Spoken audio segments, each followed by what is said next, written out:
Hey nerds, Farmer Jesse here. Welcome to Growers Daily, your daily dose of ecological farming insight. It is Wednesday, February 26th, 2025, and today we're going to talk about burlap for mulch. Is Farmer Jesse real? Great question. And how big to make your beds and paths. So let's do it.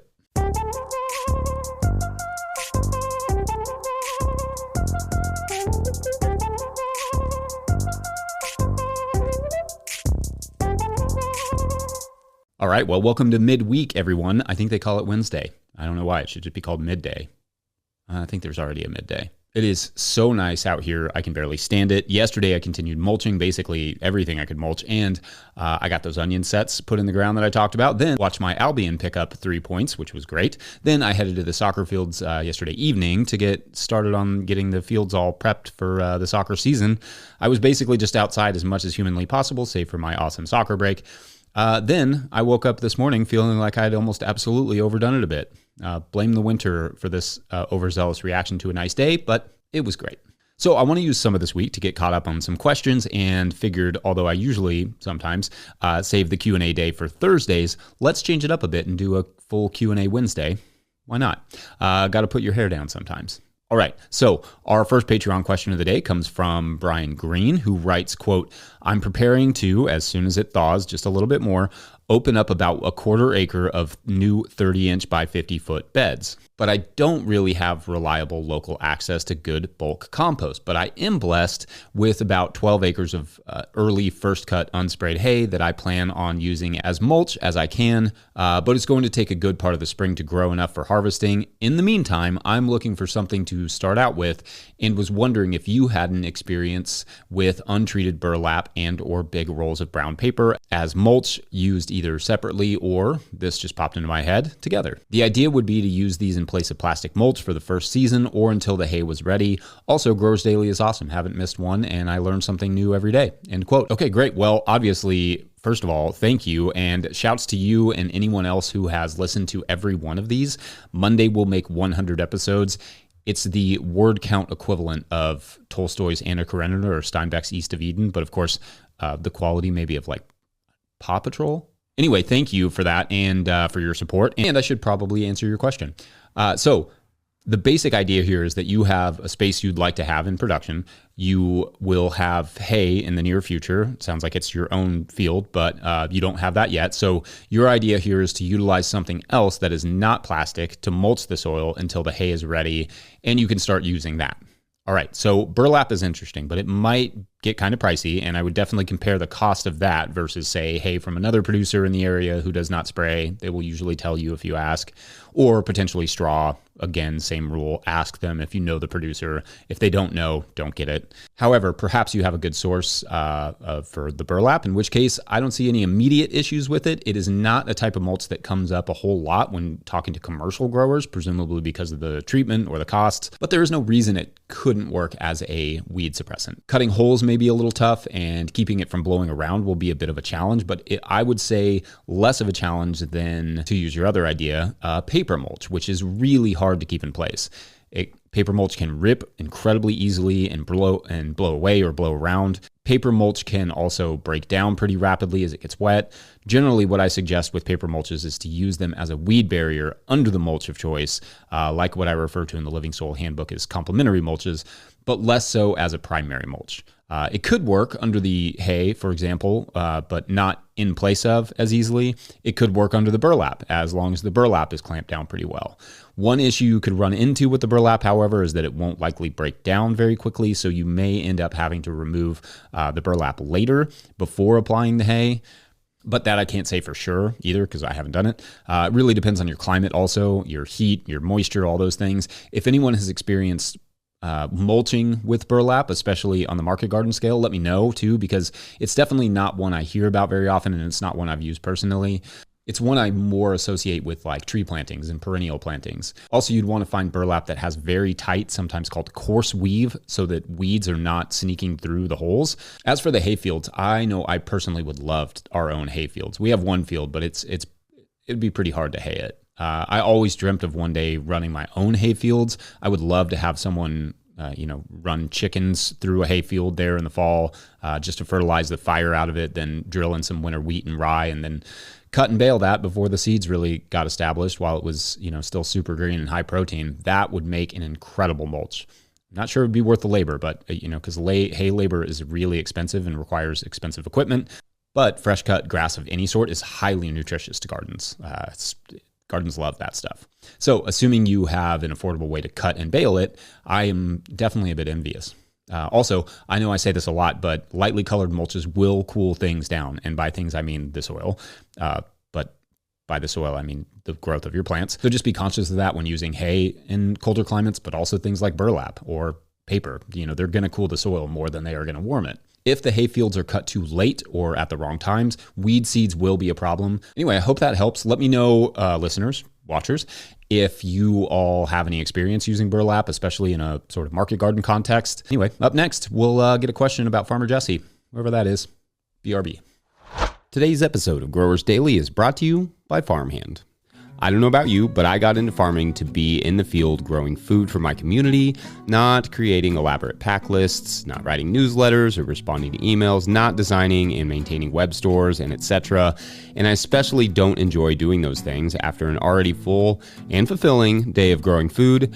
Actually, if I spent less time on my phone and behind the computer, that would be great. If only there were a solution for that. Enter Farmhand. Farmhand is the only all-in-one virtual assistant built by and for farmers. With one single platform, Farmhand enables you to offload your administrative tasks, send and manage communications, and sell more to your customers. Farmhand saves growers an average of 6 hours of administrative load each week. That's 6 hours so you can get back into the field, spend more time with friends or family, or have a life outside of the farm, which is actually a thing. Think about it. What would you do with an extra 6 hours a week? Sign up for a free trial with the link in the show notes, because now is the best time to dial in those systems for the next growing season. Follow the Farmhand link in the show notes to learn more. All right, back to the show. If you, the listener, are enjoying this content, getting even a small amount of value from it, consider supporting our work over at patreon.com/no-till-growers. I will try to get to questions from everywhere that questions come in, but I will always get to your Patreon questions. Now, today's Patreon question comes from Patreon member Pandaraps, who writes, quote, Eric has pestered me enough times that I'm submitting his question as spoken. Quote, okay, I have a question, a real question. Is Farmer Jesse real? End Eric's quote. So Pandaraps goes on, you can answer that without context, which I think would be hilarious, or you can read on for context. For many years, I published and spoke with my quote-unquote profession plus name as my nom de guerre. And recently I retired from that work. I explained to the kids that although it was my real name and real job, it was also sort of a character that I put on. So I think Eric's question is, interpreted by me, is how much of the Farmer Jesse show, that's what he calls the podcast, feels like being a farmer and how much feels like being an actor. I know you say you always get to these questions, but I have done my due diligence and sent Eric's question and totally understand if you want to skip this one. End quote. First off, of course, shouts to little Eric and shouts to any kiddo questions. I've long thought that it would be fun to start a farming podcast just for kids, but at least at present, I'm a little tapped out on capacity, but who knows, maybe one day. Anyway, I love this question, Eric. And yeah, weirdly, I am just a guy sitting in front of a camera and a microphone somewhere in the world talking about farming. Isn't that wild? Okay, so to further answer this question, let's start at the beginning. I've talked about this a bit before, but I began using the moniker Farmer Jesse a long time ago with our CSA members because our marketing strategy was to sell ourselves as your farmers. Like you have your pediatrician, you have your hairstylist. We wanted to be your farmers. In fact, I still think this is a good strategy and feel free to use it, whoever's listening. So effectively, I was their farmer, hence Farmer Jesse. And I started making videos to help our CSA members use their food. That was how I got started on YouTube to begin with. But I started to blend CSA videos with just general like farming videos, and those did really well. So I just started making more of them. And we eventually moved away from making CSA videos and towards just doing the farming specific videos, but the name stuck. And it is absolutely a bit of a persona, but that also doesn't mean it isn't me. This isn't absolutely my personality. I'm a nerd. I am a sports fan. I love ecology. I love my family. But what the Farmer Jesse persona adds to that is some amount of confidence to be who I am, albeit perhaps somewhat exaggerated, in front of other people. Because if you just meet me in person, I'm relatively reserved and quiet. I'm kind of awkward. I don't talk that much, and then I tend to overtalk once I get going. Silly as the name is, and it is, absolutely. Being Farmer Jesse gives me a little confidence that I don't naturally have in public. I don't think of it as acting so much as a button I press to go from regular me to talking me. And I've had people tell me that they cringe a little bit when I call myself Farmer Jesse, but the name is also tongue-in-cheek. It's sort of meant to be a bit absurd. It's meant to demonstrate that I don't take myself too seriously, because I really don't. Calling myself Farmer Jesse every day, in fact, brings me a nice smoothie of confidence, right? But also, a lot of humility. I think that's why I never really dropped it after we dropped the CSA and the CSA videos. It keeps me somewhat grounded. I also think that with this show and with that persona, that it's important to remind people that environmentalism or organic farming or whatever isn't just like one type of person. I like being a representative of farming who looks and acts like, I don't know, anyone. Your sports-loving friend, your dad, your soccer coach, your science teacher, your everyday nerd. All types of people can and should farm. And I like being representative of that to some extent. Of course, I think we all, or at least most of us, have personas based on the context that we're in. I act like a different person at market than I am with my kids, than I am when I'm talking to strangers, than I am walking on the beach with my wife, than I am when I'm stressed out, than I am when I'm perfectly happy, and than I am here in front of the camera. I mean, if I was my market self all of the time, bubbly and chatty, I would probably be single forever. But if I was never that person, who knows if we would have had the successful market run that we did. Maybe in that way, we were kind of all just the sum of our many selves. So I guess Farmer Jesse is as real as anyone else that I am. So I don't know. I hope that answers your question a little, Eric. I love it. Great stuff. And thank you. Up next, let's get a question about bed and path widths. My tongue did not like that one. Be right back. Got some cool things on the list for this week, and I wanted to talk about a couple because they're kind of aliens.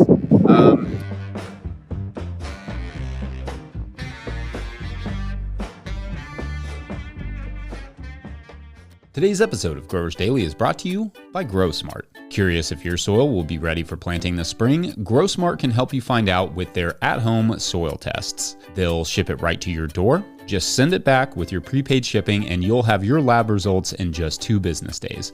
Their reports are simple with tailored seasonal recommendations for fertilizers and amendments. Order now at growsmart.com and use the code DAILY for 10% off. That's DAILY. Begin your soil prep now for a great spring with GrowSmart. All right, back to the show. All right, so our third question comes from Patreon member Pierre-Anne Lachance. I say that like the French, but in case I'm wrong about that, you can always tell me. Pierre-Anne Lachance from Yellowbird Creek Restoration Farm, who writes, quote, "We are planting our new plot and I would like to have clover in the paths. Our mower is 24 inches wide. My question is, what are your path and bed sizes? Our prior system was based on a 40-inch bed and 18-inch path. So since we are thinking of changing things in the new plot, I want to make sure I am efficient with the space. We do have issues with rain, so my thought is that bigger paths may not be bad. I plan 5-foot paths to allow for our tractor and side-by-side to be able to be in the middle to bring in the compost tea spreader. Do you keep all the same paths in your tunnels?" End quote. All right, great question. And questions. Thank you. So first, if anyone is wanting to use Living Pathways, please watch all the videos that we've done on Living Pathways and make sure you are prepared for the complications that they bring, such as edging and just like weed control and all those things.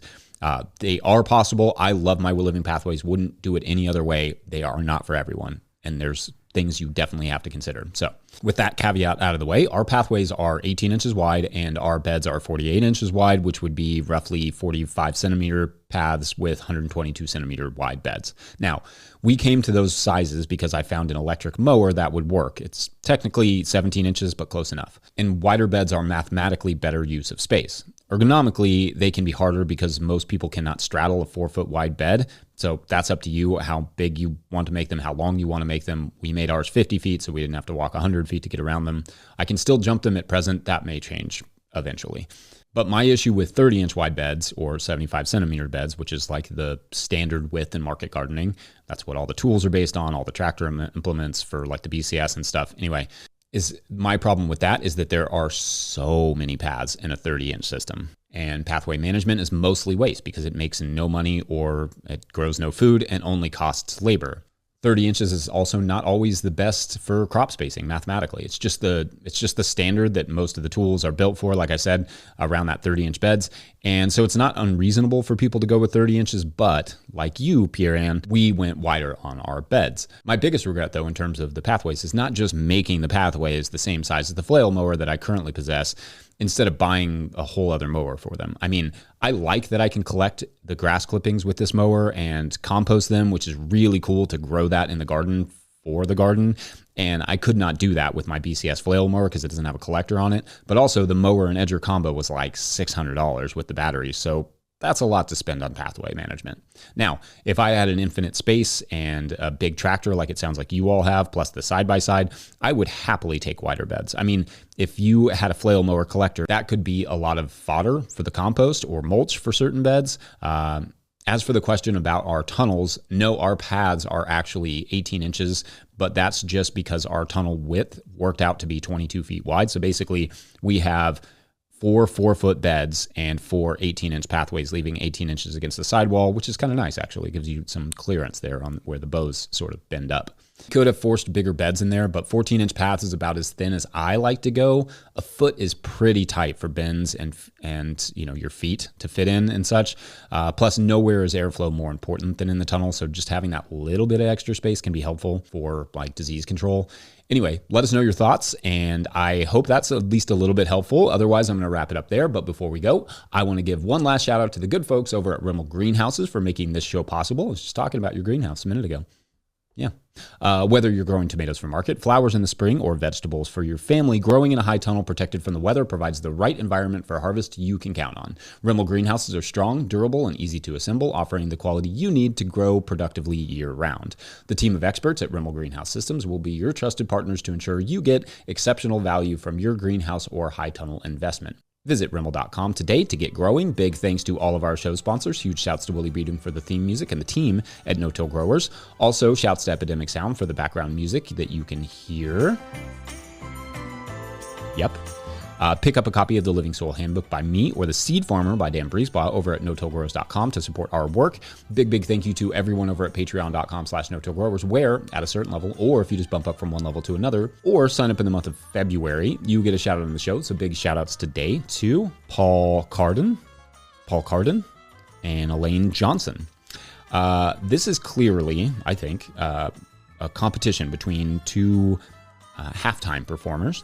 And what they do is they live in Indianapolis, and they get gigs at, local high schools and colleges and, when the Pacers play and stuff to do the halftime show. But they're in competition with each other, and that's fine. Like, they have a good, healthy balance. They're competitive. They have a healthy balance. But then later, somebody else shows up on the scene, and they have 2 poodles who can lay on their backs and juggle basketballs. And that is a hard competition to beat. So anyway, it's good stuff. Weirdly cutthroat, that world. Anyway, thanks for watching and or listening. We will see you tomorrow. Tomorrow's Thursday. Yeah, but tomorrow. Great, we'll do that. Bye.